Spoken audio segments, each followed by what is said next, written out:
Revisi Undang-Undang TNI mulai dibahas di DPR. Pembahasan itu mencakup usia pensiun tentara, pengisian jabatan sipil, hingga larangan berbisnis.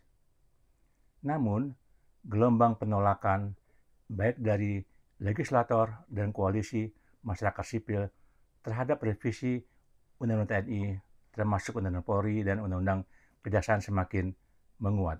Menurut berita Detik News, 4 Maret 2025, pada pertengahan Februari lalu, DPR RI telah menerima surat presiden atau surpres penunjukan wakil pemerintah terkait revisi Undang-Undang TNI.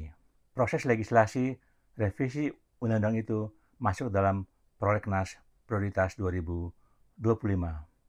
Menanggapi usulan revisi Undang-Undang TNI, anggota Komisi 1 DPR fraksi Demokrat Frederick Kalalembang berharap usulan perpanjangan usia pensiun bagi prajurit TNI dikaji ulang karena masih banyaknya prajurit TNI yang nganggur atau tidak mendapat penugasan atau non-job. Bagaimana mau ditambah lagi jadi 60, bahkan 60 tahun?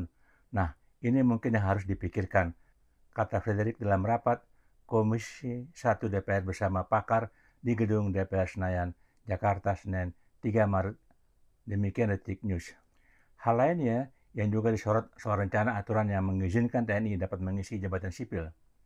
Menurut anggota Komisi 1 DPR fraksi PDIP, TB Hasanuddin, aturan ini bisa membangkitkan dui fungsi ABRI pada era Orde Baru. Justru, menurut saya pribadi, saya takutkan adalah kasihan kepada PNS-nya, katanya. Pendapat TB Hasanuddin ini sejalan dengan Kontras. Menurut Kepala Divisi Hukum Kontras, Andri Yunus, berkenaan dengan TNI, kami melihat ada upaya pengaturan perluasan jabatan sipil yang kemudian diperbolehkan begitu menduduki jabatan-jabatan tertentu dan diisi oleh prajurit aktif TNI. Jelas dia. Hal ini kami nilai sangat bermasalah dan berpotensi mengembalikan pemerintahan pada rezim Orde Baru atau rezim Soeharto selama 32 tahun, kata Andri. Demikian CNN Indonesia 3 Maret 2025. Soal rencana memperbolehkan prajurit berbisnis yang diusulkan dalam RUU TNI 2025, narasi yang kerap dikemukakan oleh pihak yang mendukung prajurit berbisnis adalah bahwa mereka hanya ingin memiliki usaha kecil-kecilan seperti membuka warung atau menjadi tukang ojek untuk menambah penghasilan.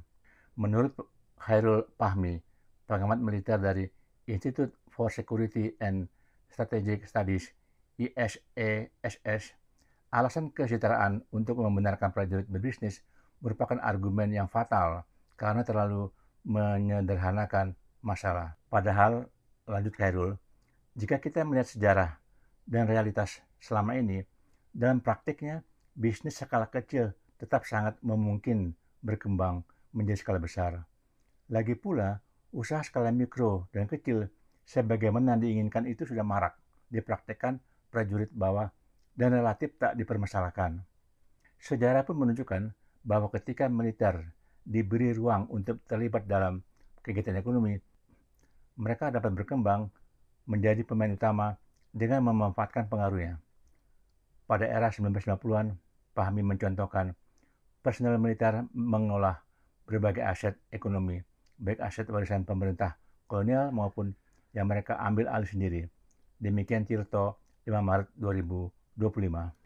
Penolakan berikutnya datang dari Koalisi Perempuan Indonesia atau KPI yang menilai RUU ini bisa mengancam demokrasi dan membuat kewenangan lembaga ini menjadi rancu. Hal ini disampaikan oleh Sekjen KPI Mike Ferawati Tangka, Selasa 18 Februari 2025. Mike menilai RUU tersebut bisa mengancam demokrasi.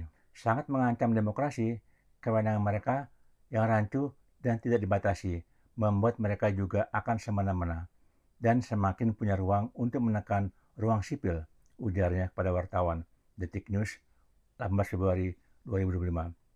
KPI menolak keras RUU tersebut lantaran bisa disusupi berbagai kepentingan dan dinilai bisa membuka potensi pendekatan militeristik. Selain KPI, RUU tersebut juga mendapat penolakan dari Imparsial, PBHI, Elsam, HRWG, Walhi, Sentra Inisiatif, Setara Institut, hingga BEMSI, Kerakyatan. Demikian Detik News 18 Februari 2025. Pemerintah nampaknya harus mempertimbangkan suara-suara dari masyarakat sipil yang makin luas menolak diadakannya pembahasan terhadap RUU TNI. Salah langkah, kondisi bangsa Indonesia bisa semakin ruwet dan semakin gelap saja. Nah, bagaimana menurut kalian?